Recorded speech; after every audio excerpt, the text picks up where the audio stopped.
The moment I pushed open the door, I saw my husband, Julian's secretary, hiding right under his desk. She was clearly performing an intimate act for him, and he was struggling to suppress his excitement. I placed the document in front of him. The company's new project. Just sign it.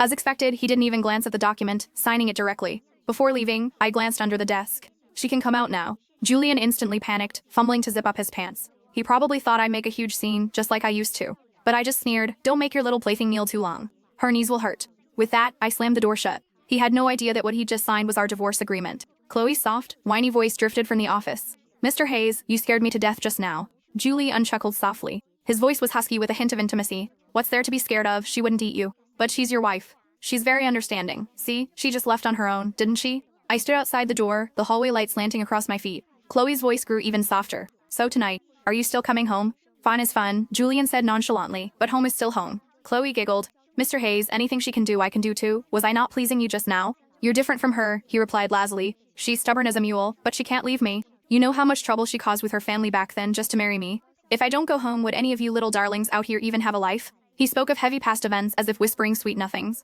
Chloe's voice turned syrupy. "So do you. Like her that way, seemingly arrogant, but actually pathetic." The air went quiet for 2 seconds. Then I heard Julian let out a faint laugh, retorting, "What do you think?" "I think." Chloe didn't finish her sentence, because I pushed the door open. Both people in the office froze simultaneously. Chloe was half-minus sitting on Julian's desk. Julian was leaning back in his chair, his shirt collar open. He paused, startled to see me, then raised an eyebrow. "Forget something?" I didn't speak, walking straight to the coffee table. My car keys were indeed left there. I picked up the keys, turning to leave. "Elora." Julian stood up, walking around the desk towards me. His arms were already wrapped around my waist. At the company, he was always like this. He never inted on his favored physical gestures. I gently pulled away. After being entangled with his mistress, he reeked of a woman's perfume. The exact same scent as the bottle on my vanity. He'd given it to me last month, claiming it was one of a kind and perfect for me. Now, thinking about it, he probably bought them in bulk. "I'll be home for dinner tonight." His voice carried that familiar gentleness. "What do you want to eat? I'll cook myself in." Chloe made a small MPH sound beside him. "No need," I said. "I have plans tonight." His smile faded slightly, but the corners of his lips were still upturned.